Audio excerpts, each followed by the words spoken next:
Hello friends, good evening to all of you, and this is the 38th session for the BFM Bank Financial Management related to Module A. So we'll be covering the complete Module A.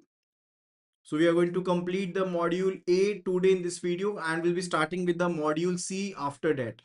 We have already covered the Module B, right? And Module B and Module A are the most important modules that I've already told you.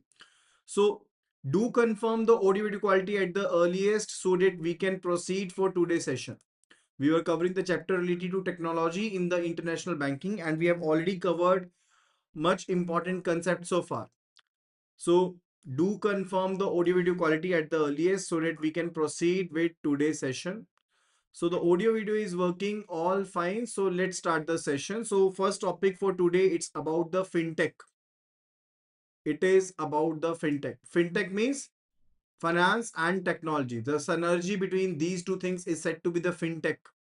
So it's basically integration. It's basically the synergy between the two things. One, it is the finance, and the other one, it's about the technology so that we can improve the efficiency, accessibility, and the speed of the financial operations. That's basically the fintech. So it's the digitization and the technological transformation of the financial services, we can say. So the main aspects are related to what? The main aspect is related to technology integration. It's about the transformation. It's about the innovation and about the accessibility. So when we're talking about the technology integration, it means so the different technologies can be combined all together, like the artificial intelligence, blockchain, cloud computing, data analytics. Those all can be combined together. Those all can be combined together. And when we're talking about the digital transformations, it means we are to convert the traditional banking and the financial activities into the digital platforms, right? That's done. And further, it is going to improve the efficiency, and also we can be introducing the new financial products which will be based upon the new models, and definitely they are going to give a new depth to the market. And further, the accessibility will be improved through the digitization. So when we are talking about the fintech, it's a combination of all the aspects. Let me write down the aspects over here. First one, it's about the technology integration. The technology integration. The second one, it's about the digital transformation.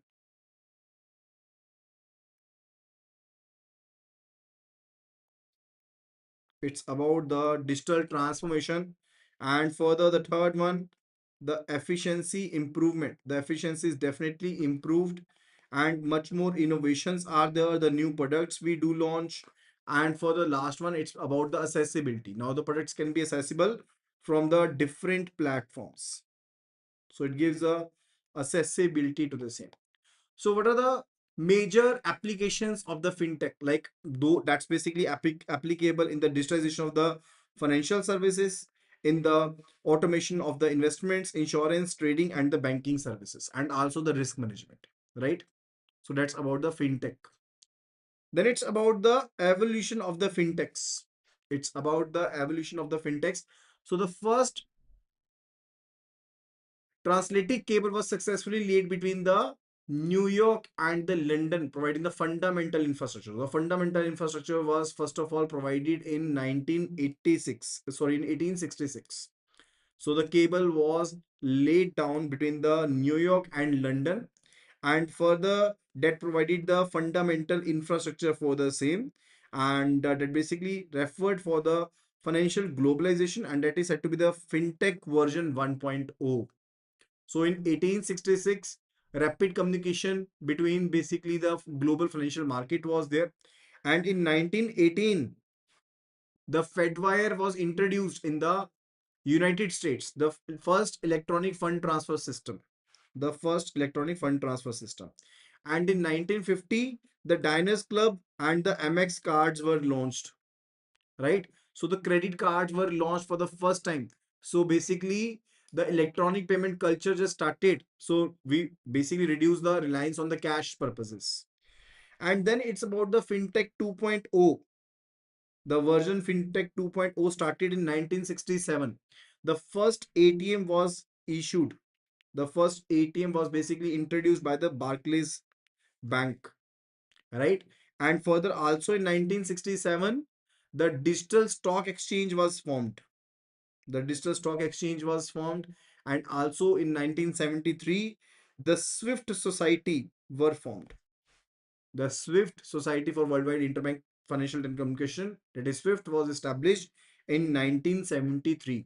And in 1990s, the online banking was introduced. So online banking was introduced in 1990s. The basic SWIFT was related to the 1973. That was established in 1973. So that is FinTech 2.0. So in FinTech 1.0, it was related to the transatlantic cable, sorry, and the second one, it was about the Fedwire was established, Diners Club and Amex cards were issued, and FinTech 2.0 basically launched in 1967, where the first ATM was introduced by the Barclays Bank, and also the digital stock exchange was basically introduced in 1973. The SWIFT was established, and in 1990s, the online banking started. Now the FinTech 3.0, that was basically from 2008 to 2010. So after the GFC, that is a global financial crisis, which led to the trust in the banking system, that basically encouraged for the innovation in the financial products. So in 2008, the GFC was there, global financial crisis was there. In 2009, the Bitcoin was introduced. Like, it was the first decentralized cryptocurrency. It was the first cryptocurrency, decentralized cryptocurrency, which was based upon the blockchain. So this was based upon the blockchain, and there are still a very wide applications related to the blockchain, right? And further in 2010, the digital payment ecosystem was expanded, right? That was the case. So the new fintech firms were emerged, like, and the blockchain technology basically the use of the blockchain technology increased, cryptocurrencies increased, right? And further, after 2010, it's about the fintech 3.5. Fintech 3.5. So startups were developed so that the fintech financial platforms such as the digital wallets, peer-to-peer lending, robo advisory services, those were formed, and investor participation basically increased. The consumer adoption basically was related to there, because consumers started using the mobile banking, digital payments much more in depth, right? And also there was bank fintech collaborations. Traditional banks basically begin partnering with the fintech firms so as for the technological solutions. So that's about the fintech 3.5. Clear with it? Now after that, it's about the fintech and the artificial intelligence. The next topic that we are going to learn about, the fintech and the AI. Now, definitely the fintech is about the synergy between the finance and the technology. And in that particular technology, we are to use the artificial intelligence. We are making the use of artificial intelligence. So what is artificial intelligence? It means we are to simulate the human intelligence, but it is to be simulated by the machines. So simulation of the human intelligence, but simulation by the machines, right? So we are going to use a system algorithms, data analytics, and also the large databases. Those are to be basically looked into so that they can take part into learning, reasoning, thinking, solving, etc., etc., right? So that's about the artificial intelligence. And where the AI may be used, we can definitely be using for the customer identification and the profiling purposes. So better business solutions will be there. You can be looking at the customer profile. First of all, you can be identifying the customers, you can be segment the customers, you can be categorize the customers. The behavior analysis can be looked into. That's the first point, the very common one. And the second one, it's about the business sourcing and the risk assessment. Business sourcing and the risk assessment. So we can be identifying the business opportunities. So we can identify the business opportunities. Those can be find out, right? So we can basically be knowing or evaluating the cash flow patterns for the businesses, or we can be knowing about the change in the consumer demand or something, right? So these all things can be looked into. So these all points can be looked into clearly, right? So definitely there is a user related. So the lending decisions can be improved. So we can be finding out the profitable businesses, something like that. And the third point, it's basically related to the international trade negotiations, international trade and economic analysis. So AI can be assisting us so as to analyze the global economic trends, that what is the trend going on right now, and we can be negotiating better way using that particular capability. So we can be predicting the economic trajectories, right? We can be analyzing the trade data and everything. So definitely that's a benefit. And the fourth, it's related to, we can be looking into customer needs. We can be identifying the customer needs, that what particular product is being required by them. So we can be looking for the different volumes, like different parameters like inward remittances volume, or we can be looking at the outward remittances volume. We can also be anticipating the needs. We can be giving the projections for the same, right? So using the particular data, we can be giving the customized product to the product services to the customers, right? And efficient relationship management definitely will be there using that particular thing. Further after that, it's about the BI, that is a business intelligence. No, definitely we can be looking into the part related at how we can easily be processing the clients, how the recovery trends are going on, what is the maturity profile of the receivables, maturity profile of the payables. So we can be using the different insights so as to check the financial behavior and so as to increase the operational efficiency, right? Then after that, it's related to credit scoring and the credit worthiness. Definitely, it's very much useful. So previously, you were to identify the customers, you were to basically check their profile, you were to establish their credit worthiness, but now the system is going to do that for you. The system is going to look at their transaction patterns. The system is going to look into the different things, and further, it's going to rate the part that if there is a possibility that the customer may be defaulting or not. Definitely, the ultimate decision will be with the human only, but the ultimate process can be looked into very in depth in just seconds. Okay, so that's about the credit scoring. Definitely, the next point, it's about the fraud detection. So we can be looking into the different patterns, the threshold limits, the regulatory limits, and everything. So that's going to help us so as to find out the faulty patterns or the fraud patterns, or let's say early detection can be done, early warning signals can be looked into. So that can be done. Is that clear? After that, the next topic. So we just read about that where the AI can be helping us, right? But after that, it's about the fintech and the big data and the data analytics. Again, it's definitely important. So fintech, we know what is fintech. About the big data and the data analytics, we have no idea. Big data is basically the processing and analyzing the extremely large, diverse data set. So let's say if you're having a very, very, very voluminous data set or very voluminous data with you, and definitely it's, let's say, very much heterogeneous.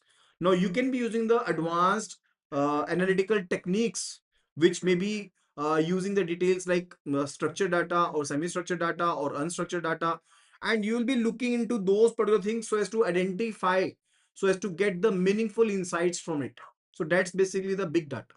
And what about the data analytics? What about the data analytics? Data analytics is like that we are to examine the historical data or the current data. So in this scenario, we are to examine the historical data, we are to examine the current data.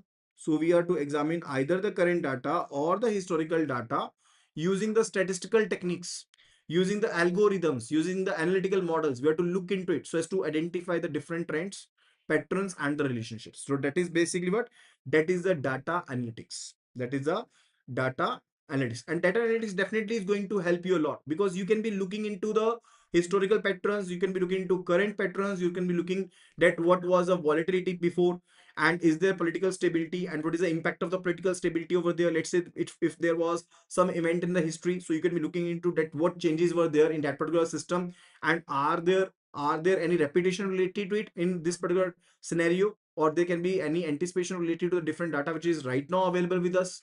So you can be looking into different patterns, right? So let's have a look at the different applications of the big data and the data analytics in the fintech. First of all, you can be doing a thorough customer data analysis. You can be looking their transaction history, their account balances, their digital transaction patterns, activity patterns, and definitely it's going to help you so as to provide a customized product to the customer. You can be providing the personalized banking services to the customer. You can be basically improve the customer relationship management, right? So that's about it. Further, you can be analyzing the data on the markets. You can be looking into interest rate trends. You can be looking into exchange rate movements, how those were. You can be looking into the commodity prices. So you can be analyzing the multiple angles of the market data which may be available to you, and definitely that's going to help you a lot so as to identify the profitable markets where you can be doing the better investment and where the better trading opportunities or strategies would be available to you so as to do the better risk management, right? So those are the benefits related to the big data and the data analytics for the data on markets. The third one, it's about the consumer preferences. Definitely you can be looking into customer preferences, that what, how they were basically behaving, or how they were using the different services, how they were interacting with the system, how they were interacting in the branch, what transactions they were doing, what is their profile, what income they are earning, what is their trend, and each and everything, or what's the their investment behavior, or let's say saving pattern is there. So definitely it's going to help you a lot. And also the predictive analysis is there. It basically refers to that using the past information, we are just going to give a forecast for the future behavior.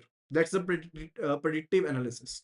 So let's say I'll be looking into your past behavior, and then I'll be telling you what are you are going to do in the future, coming future. So improved credit risk management can be done, right? And further, it's about the formulating the marketing strategies. Now, definitely, if you have dug deep into the data and you know the market trends, you know the patterns, you know the forecast, definitely you will be having a very good strategy for the development purposes. Then definitely it can be helping a lot for the fraud detection purposes. Definitely that's the case. Clear with it? Then after that, it's about the RPA, that is a robotic process automation. So the next topic that we are going to cover, it's about the fintech and the RPA. Now, what is RPA?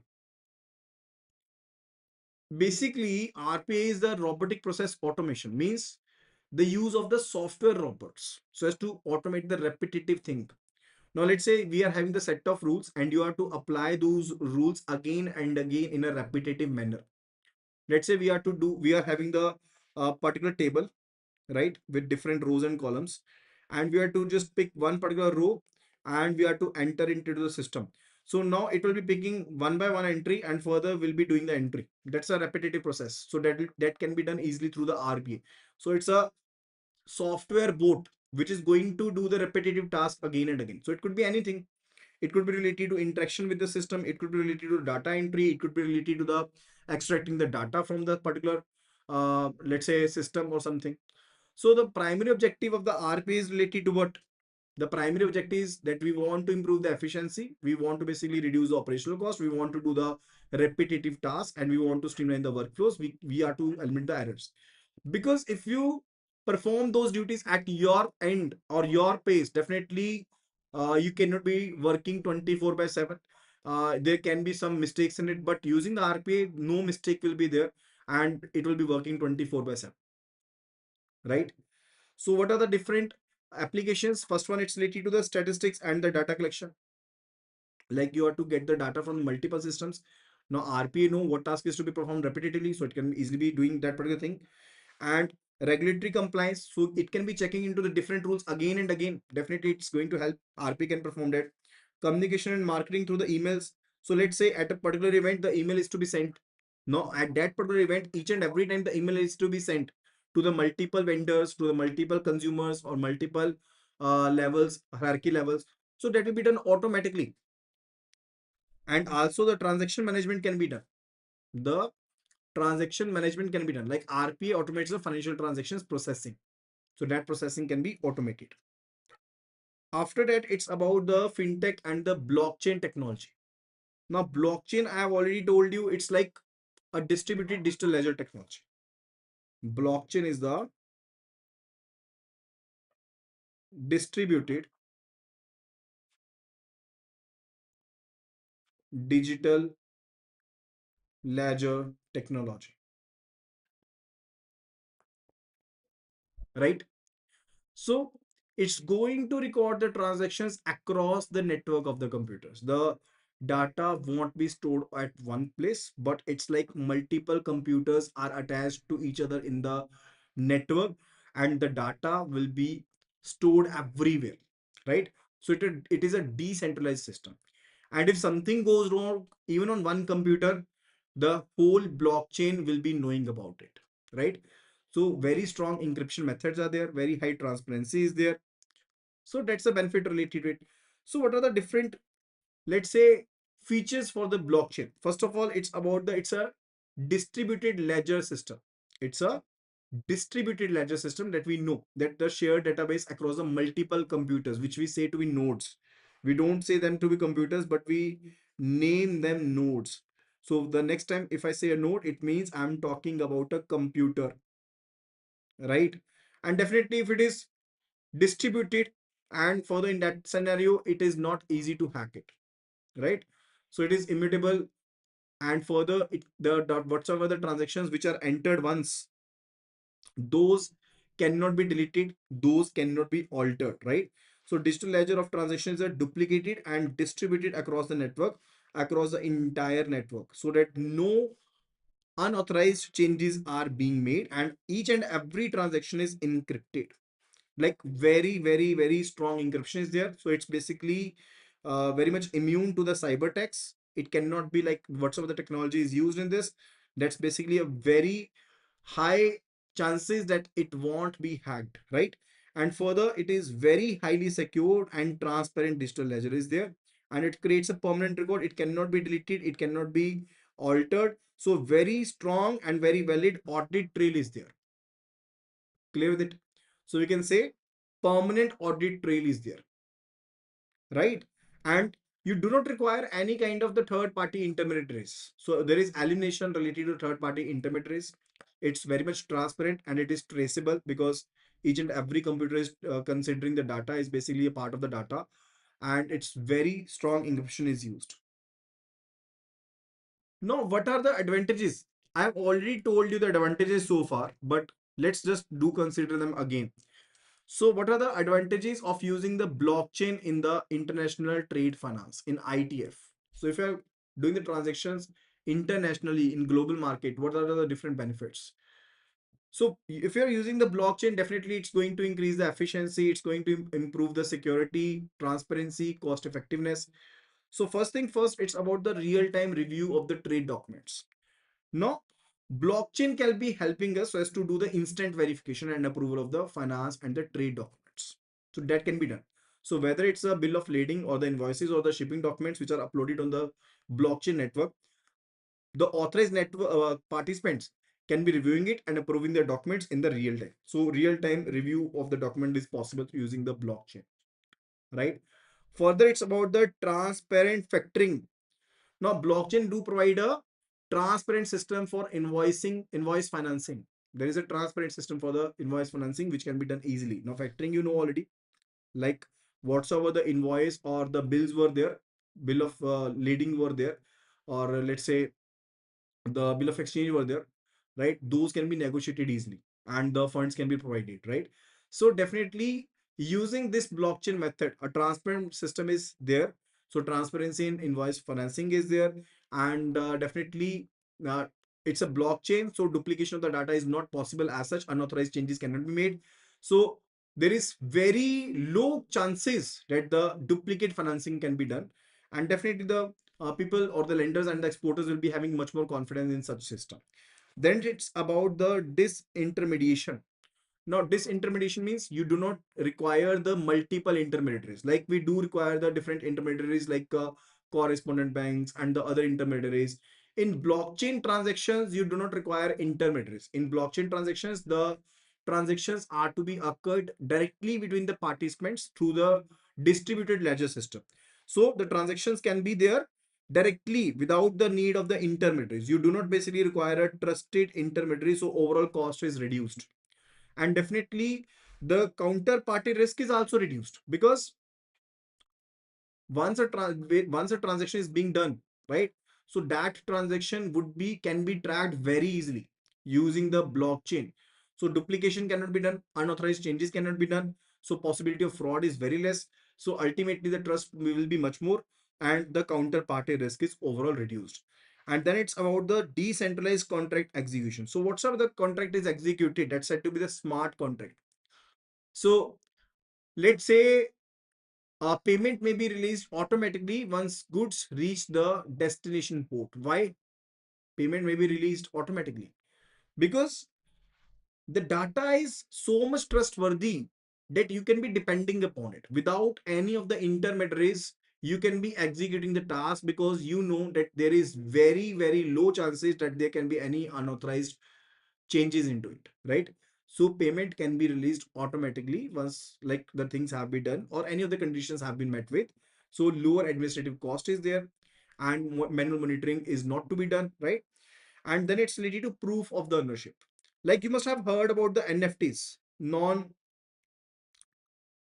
fungible tokens, NFTs, right? Now that basically showcase a proof of ownership of the goods. Now blockchain provides a secure digital record. So it can be stored on the blockchain that you are the owner of this particular piece of article. Now you will be having the title of goods and that can be verified instantly if it's done through the blockchain. Now it basically shows a clear ownership of the record, right? So in international trade finance also, if you're having the ownership over some goods, so you can be showcasing it very easily if you have basically transacted through the blockchain. Further automated settlement and the reduced transaction fee. As I've already told you, like if the contract term is fulfilled in that scenario, if it's a smart contract, you do not need any third party or the correspondent banks who will be letting you know that this thing is done and then further they'll be giving their guarantee or something. Now if this particular thing is done, the transaction will be executed itself, so automatic settlement can be done. And regulatory transparency is also there because the proper audit trail is available, so proper monitoring can be done, proper compliance can be looked into. So these are the benefits in ITF if you do go for the blockchain.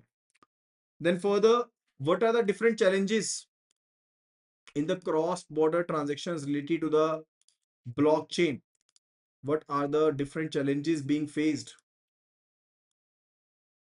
So first one, it's about the regulatory and the compliance issues. Now definitely, as I told you, the audit trail is available, but the uniform regulations may not be there. Like worldwide the same regulations may not be there, different regulatory frameworks may be there across the different countries. So one thing is good for you but bad for me, like that particular thing can be done, it can be there in different countries. So the financial institutions do show some kind of the internal resistance so as to adopt the blockchain system due to this regulatory ambiguity. That's the first case. Second thing, it's about the additional data layer. Additional data layer. If you're basically implementing the blockchain in the payment system, that requires so as to you have to create a additional data layer within the transaction process. Like so the blockchain is going to act as the additional record keeping layer over and above the existing banking system. So already you're having a banking system where you are storing the data in the data base and further after that you are storing it somewhere else also. Now you'll be adding another layer where the data will be stored in the distributed ledger. Now that will be additional data layer and definitely the technology complexity will be increased in such a manner. So that's not required. The banks do not want that particular thing. And further, if you're basically using the data layer also, right, for that particular case, the compliance related transaction details are also being looked into. Those are also to be stored, right? So the compliance implementation through the data layer is very difficult. And further, it will be requiring another transaction in the blockchain and it will become much more complex, right? So it's very much difficult so as to ensure the accuracy and authenticity of the compliance related data. So it's not related to the transaction data I'm talking about, but compliance related data, it's hard to maintain in the blockchain. Further, it's about the transaction monitoring. Now, if you have to monitor the financial transactions, that's definitely very much important. But the main challenge is that the decentralized systems make real-time monitoring more complex. So that is quite difficult that the real-time monitoring cannot be done. So we have to develop the advanced analytical tools so as to supervise the blockchain transactions effectively. So it will be much more costlier.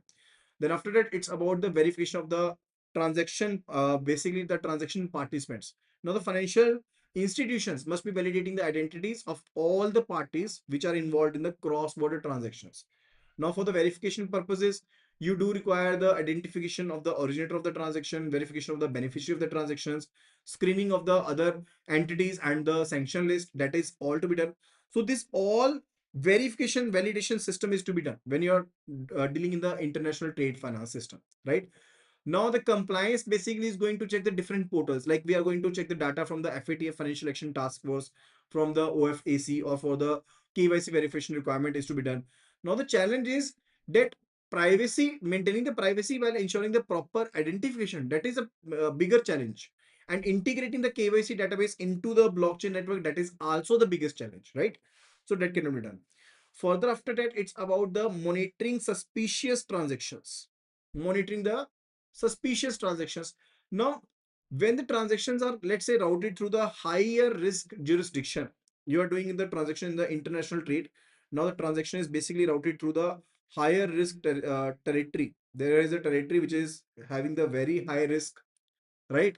Now, you have to monitor the different parameters, the number of suspicious transactions, transaction size, and the frequency and everything.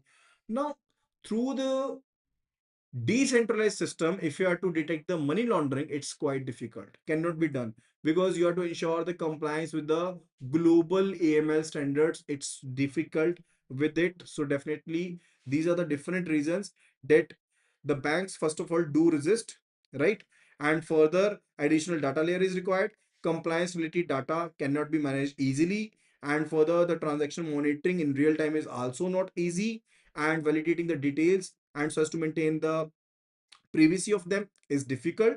And the number and the amount of the suspicious transactions when routed through some high risk country, that is also difficult, because detecting of the money laundering attempts through a decentralized system is difficult, right? So these are the reasons that is posing as a challenge, so as to use a blockchain, right, in cross border transactions. Further after that, it's about the developments in blockchain technologies in India. So when we are talking about the blockchain technology usage in India, it's used in different manner and in different ways it's being used. So IDRBT, that is the Institute for Development and Research in Banking Technology, which is a wholly owned subsidiary of the Reserve Bank of India, wholly owned subsidiary of the Reserve Bank of India, that has basically recommended it that we are to use a blockchain technology, but in a phased manner. We are not going to implement in a very early way, but we are going to implement in a phased manner. So the phased adoption by the blockchain in the Indian banking is to be done, like intra-bank usage first of all. So first of all, you will be using the blockchain technology inside the bank only, not with each other, but intra way, right? And second way, it would be related to the inter-bank usage, like when the banks will be using the blockchain technologies for each other when they're transacting with each other, right? So when we are using the intra-bank blockchain technology, like initially the banks are to use the private blockchain networks for the internal operations only. That can be done for the data management, for the asset management, for internal transaction processing purposes, right? And when we'll be using for the interbank usage, like bank to bank transaction purposes, then it can be acting as a proof of concept. Then proof of concept can be there. And further, after internal adoption, we are to implement interbank transactional basis, right? And further, that will be through the proof of concept testing basis. Now the applications are to be implemented in such a manner so that the complexity due to the number of stakeholders involved can be reduced. So our main focus is on that. And what are the key areas where the blockchain technology can be used? It can be used in centralized KYC. It can be used in the cross-border payments. If you want to get the details, you can be reading these paragraphs, but there is no need as such, right? Because no direct questions is to be asked in such a manner. So it can be used, the blockchain technology can be used in KYC, CKYC, R, and for the cross-border payments, and for the syndication of the loans, where the multiple banks are dealing with each other with the loaning. And for the in trade finance, it can be used in the capital markets, so as to reduce the trade errors, back office functions, and shortening the settlement times. And what are the different challenges which are being posed? Because the challenges do impose a very huge point, right? That we are not using the blockchain right now. First of all, there are some doubts from the financial regulators. Data security is the another issue, because the data is basically there with the different systems and nodes. So it may be compromised, right? I know that a very huge security is there, but still we are to protect the sensitive data of the customer, the corporate, the financial data, the transaction data, that is to be protected. And further, if there is any data breach, so there will be a direct liability on the company, and definitely that's going to ruin the fintech reputation. And the startup cost is very much higher. Like when you're going to implement the blockchain technology, the initial cost is very much higher. And further, you cannot be doing away with the human interface. Although direct interface, like value may be coming down, but ultimate the human interface is required anyway, right? So that was all about this particular chapter and all about the module A that's related to the technology in the international banking and the trade finance. I hope that the idea is clear to you.